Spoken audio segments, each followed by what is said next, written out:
Hi hello everyone, welcome to Bhagya Sharath YouTube channel.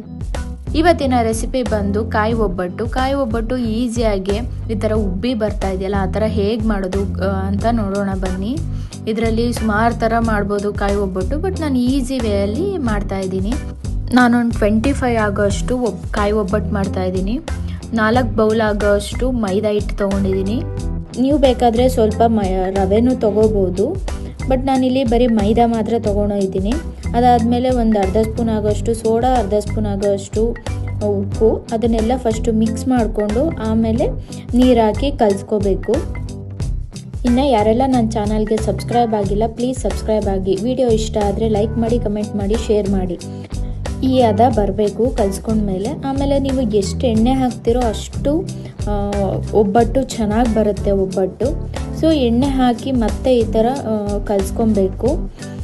ಕಲಿಸ್ಕೊಂಡು ಒಂದು half an hour ಎತ್ತಿಡಬೇಕು. ಇಲ್ಲ ಅಂದರೆ ಒಂದು 1 ಅವರ್ ಆದರೂ ಇಡ್ಬೋದು, ಚೆನ್ನಾಗಿರುತ್ತೆ. ಎಷ್ಟು ನಾವು ಟೈಮ್ ಕೊಡ್ತೀವೋ ಅಷ್ಟು ಚೆನ್ನಾಗಿರುತ್ತೆ, ಸಾಫ್ಟಾಗಿ ಬರುತ್ತೆ ಒಬ್ಬಟ್ಟು. ನೆಕ್ಸ್ಟು ಹೂರಣ ರೆಡಿ ಮಾಡ್ಕೊಳ್ಳೋಣ. ಒಂದು ಅರ್ಧ ಬೌಲ್ ಆಗೋ ಅಷ್ಟು ಹುರ್ಗಡ್ಲೆ ತೊಗೊಂಡಿದ್ದೀನಿ, ಅದನ್ನು ಪುಡಿ ಮಾಡ್ಕೋಬೇಕು. ಈ ಥರ 1 ಬೌಲ್ ಬೆಲ್ಲ ತೊಗೊಂಡಿದ್ದೀನಿ. ಆ ಬೆಲ್ಲಕ್ಕೆ ಒಂದು 2-3 ಸ್ಪೂನ್ ಆಗೋಷ್ಟು ನೀರು ಹಾಕಿ ಕಮ್ಮಿ ಉರಿಲೇ ಇದನ್ನು ನಾವು ಕಂಪ್ಲೀಟ್ ಪಾಕ ಮಾಡ್ಕೋಬೇಕು. ಉರಿ ಜಾಸ್ತಿ ಕೊಡಬೇಡಿ. ಪಾಕ ಮಾಡ್ಕೊಂಡ್ಮೇಲೆ ಇದು ಆಗಿದೆ ಅನ್ನೋದು ಹೇಗೆ ಗೊತ್ತಾಗುತ್ತೆ ಅಂತಂದರೆ ನೋಡಿ, ಒಂದು ಪ್ಲೇಟ್ಗೆ ನೀರು ಹಾಕ್ಕೊಂಡು ಅದು ಈ ಥರ ಗಂಟು ಬರದೇ ಈ ಥರ ತೆಗೆದ್ರೆ ನಿಮಗೆ ಪಾಕ ರೆಡಿ ಇದೆ ಅಂತ ಅರ್ಥ. ತೆಂಗಿನಕಾಯಿ ಮಿಕ್ಸಿಗೆ ಹಾಕೋಬೇಕು, ಯಾಕೆ ಅಂದರೆ ಪೀಸ್ ಏನಾದರೂ ಇದ್ದರೆ ತೆಂಗಿನಕಾಯ್ದು ಅದೆಲ್ಲ ಪುಡಿ ಆಗಲಿ ಅಂತ. ನುಣ್ಣಗಾದ್ಮೇಲೆ ತುಂಬ ನುಣ್ಣಬೇಡಿ, ಈ ಥರ ಇಷ್ಟೊಂದು ತರಿ ಇದ್ರೇ ಸಾಕು. ಅದನ್ನು ಮತ್ತೆ ಈಗ ಪಾಕ ಏನು ಬೆಲ್ಲ ಪಾಕ ಆಗಿದೆ ಅದಕ್ಕೆ ಹಾಕಿ ಮಿಕ್ಸ್ ಮಾಡ್ತಾ ಬನ್ನಿ.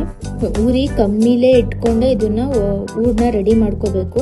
ಇದು ಸ್ವಲ್ಪ ಟೈಮ್ ಆಗುತ್ತೆ ಹೂರಣ ರೆಡಿ ಮಾಡ್ಕೊಳ್ಳೋವರೆಗೂ. ಇದನ್ನು ಕಮ್ಮಿ ಉರಿಲೇನೆ ಸೌಟಲ್ಲಿ ಈ ಥರನೇ ಮಾಡ್ತಾನೇ ಇರಬೇಕು. ನೀವು ಆಡ್ತಾ ಈ ಥರ ನೀರೆಲ್ಲ ಬಿಡ್ತಾ ಬರುತ್ತೆ.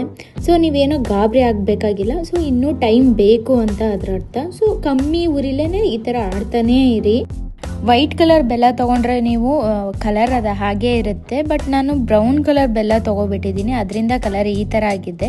ಟೇಸ್ಟ್ ಇದು ಕೂಡ ಚೆನ್ನಾಗಿರುತ್ತೆ ನೋಡಿ. ಈ ಹದ ಬರೋವರೆಗೂ ಆಡ್ತಾ ಇರಬೇಕು. ಆಮೇಲೆ ಹುರ್ಗಡ್ಲೆ ಪುಡಿ ಮಾಡ್ಕೊಂಡಿದ್ವಲ್ಲ ಅದನ್ನು ಅದಕ್ಕೇ ಹಾಕಿ ಕಂಪ್ಲೀಟ್ ಹಾಕಿ ಮಿಕ್ಸ್ ಮಾಡ್ಕೊಳ್ಳಿ. ನೀವು ಕಡ್ಲೆಟ್ ಹಾಕಿ ಕಂಪ್ಲೀಟ್ ಮಿಕ್ಸ್ ಮಾಡಿದ್ಮೇಲೆ ನೋಡಿ, ಇವಾಗ ನೀರು ಬಿಡ್ತಾ ಇಲ್ಲ, ಇವಾಗ ಆಗಿದೆ, ಹೂರಣ ರೆಡಿ ಇದೆ ಅಂತ ಅರ್ಥ. ಹೂರಣ ಸ್ವಲ್ಪ ತಣ್ಣಗಾಗಲಿ. ಹೂರಣ ತಣ್ಣಗಾದ್ಮೇಲೆ ನೀವು ಒಂದು ಅರ್ಧ ಸ್ಪೂನ್ ಆಗೋ ಅಷ್ಟು ಏಲಕ್ಕಿ ಪುಡಿ, ನಂದು ಚಿಕ್ಕ ಸ್ಪೂನು, ಸೊ 1 ಸ್ಪೂನ್ ಹಾಕ್ತಾಯಿದ್ದೀನಿ ಏಲಕ್ಕಿ ಪುಡಿ. ಇದು ಅಷ್ಟೇ, ಗಸಗಸೆನೂ ಅಷ್ಟೇ, ಒಂದು ಅರ್ಧ ಸ್ಪೂನ್ ಆಗೋ ಅಷ್ಟು ಗಸಗಸೆ ಹಾಕ್ತಾಯಿದ್ದೀನಿ. ಇವೆರಡು ಹಾಕಿದ್ರೆ ಟೇಸ್ಟ್ ಚೆನ್ನಾಗಿರುತ್ತೆ. ಒಂದು ಸಲ ನೀವು ಮನೆಯಲ್ಲೇ ಟ್ರೈ ಮಾಡಿ ನೋಡಿ. 1 ಸ್ಪೂನ್ ಆಗಲಿ 2 ಸ್ಪೂನ್ ಆಗಲಿ ತುಪ್ಪ ಆಗಲಿ ಎಣ್ಣೆ ಆಗಲಿ ಹಾಕ್ಕೊಂಡು ಮಿಕ್ಸ್ ಮಾಡ್ಕೊಳ್ಳಿ. ಮಿಕ್ಸ್ ಮಾಡ್ಕೊಂಡೆಲ್ಲ ಆದಮೇಲೆ ಈ ಥರ ಉಂಡೆ ಮಾಡ್ಕೋಬೇಕು. ನಿಮ್ಗೆ ಯಾವ ಸೈಜ್ ಬೇಕೋ ಆ ಸೈಜು ಉಂಡೆ ಮಾಡ್ಕೊಳ್ಳಿ. ಹೂರಣ ನಾನು ಈ ಸೈಜಲ್ಲಿ ಉಂಡೆ ಮಾಡಿಕೊಂಡು ಒಂದು ಸ್ವಲ್ಪ ಉಂಡೆ ಮಾಡಿ ಎಲ್ಲನೂ ಎತ್ತಿಟ್ಕೊಂಡಿದ್ದೀನಿ.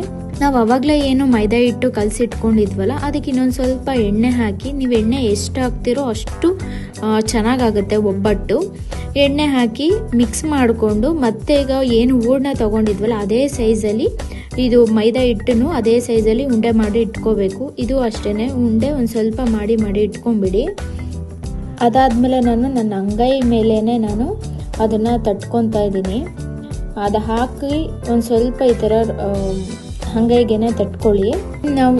ನಾವು ಹೂರಣ ರೆಡಿ ಮಾಡ್ಕೊಂಡಿದ್ವಲ್ಲ ಅದನ್ನು ಇದ್ರ ಮೇಲೆ ಹಾಕಿ ಈ ಥರ ಎಲ್ಲದಕ್ಕೂ ಮೈದಾ ಹಿಟ್ಟು ಸ್ಪ್ರೆಡ್ ಆಗೋ ಥರ ನಾವು ರೌಂಡ್ ಮಾಡ್ಕೋಬೇಕು. ಒಂದು ಒಬ್ಬಟ್ಟು ಹೋಳಿಗೆದು ಶೀಟ್ ತೊಗೊಂಡು ಈ ಥರ ತಟ್ಕೋಬೇಕು.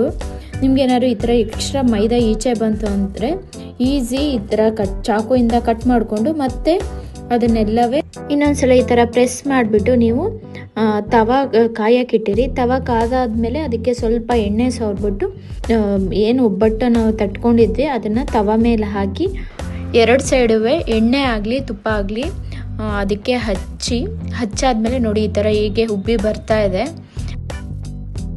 ನೀವು ಪ್ರತಿ ಒಂದ್ಸಲನೂ ಒಬ್ಬಟ್ಟನ್ನ ಬೇಯಿಸ್ಬೇಕಾದ್ರೆ ತವ ಮೇಲೆ ಎಣ್ಣೆ ಹಾಕಲೇಬೇಕು. ಮತ್ತು ಒಬ್ಬಟ್ಟಿಗೆ ನೀವು ಎಣ್ಣೆ ಎಷ್ಟು ಹಾಕ್ತಿರೋ ಅಷ್ಟು ಟೇಸ್ಟ್ ಇರುತ್ತೆ. ನೀವು ಬೇಕಾದರೆ 1 ವೀಕ್ ಇಟ್ಕೋಬೋದು ಒಬ್ಬಟ್ಟು. ನಿಮ್ಮ ಮನೇಲೂ ಒಂದ್ಸಲ ಟ್ರೈ ಮಾಡಿ ನೋಡಿ, ಒಬ್ಬಟ್ಟು ಹೇಗೆ ಬಂದಿದೆ ಅಂತ ನನಗೆ ಕಮೆಂಟ್ ಮಾಡಿ. ಈ ವಿಡಿಯೋ ನಿಮಗೆ ಇಷ್ಟ ಆಗಿದೆ ಅಂತ ಅಂದ್ಕೊತೀನಿ. ಇಷ್ಟ ಆಗಿದ್ರೆ ಪ್ಲೀಸ್ ನಿಮ್ಮ ಫ್ರೆಂಡು ಫ್ಯಾಮಿಲಿಗೂ ಶೇರ್ ಮಾಡಿ.